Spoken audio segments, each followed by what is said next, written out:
दोस्तों किसी ने सोचा नहीं था कोई बंदा ग्लोबल कंपनी के साथ फंसा हो और उसका गाना आए और म्यूजिक सेक्शन पे ट्रेंड करने लगे। कोई सोचा था? कोई नहीं सोचा था। और सारे लोग यही सोचे थे कि बस इनका करियर खत्म हो गया है, अब ये मार्केट में आएंगे नहीं।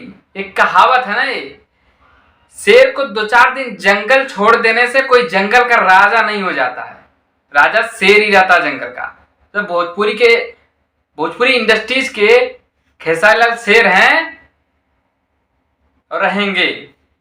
शायद कि सबको इस बात का दुख हुआ था जब खेसारी लाल ये बात बोले थे कि हम बर्बाद होते हैं अपने ही लोगों की वजह से।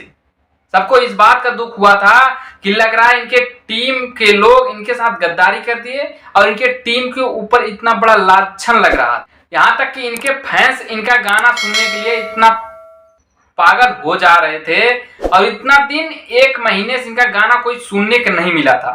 शायद कि इतने दिनों बाद इनके चेहरे पे एक खुशी देखने को मिल रही है। शायद कि जिस हिसाब से इनका सोशल मीडिया पे पोस्ट वायरल हो रहा था और कहीं वीडियो क्लिप वायरल हो रही थी, उस हिसाब से लग रहा था कि इनके जिंदगी में कुछ है ही नहीं, सब कुछ खत्म हो गया है। एक ही चीज तो था जिंदगी में, वो गाना, वो है ही नहीं जिंदगी में इनकी। यही सोच के बैठ गए थे सारे लोग, यही सोच गए थे कि अब 2025 तक इनको काम करना ही पड़ेगा। ये नहीं पता है कि पिंजड़ा में शेर के कितना भी कैद कर लो तो क्या, पिंजड़ा से बाहर निकलने के बाद वो दहाड़ेगा।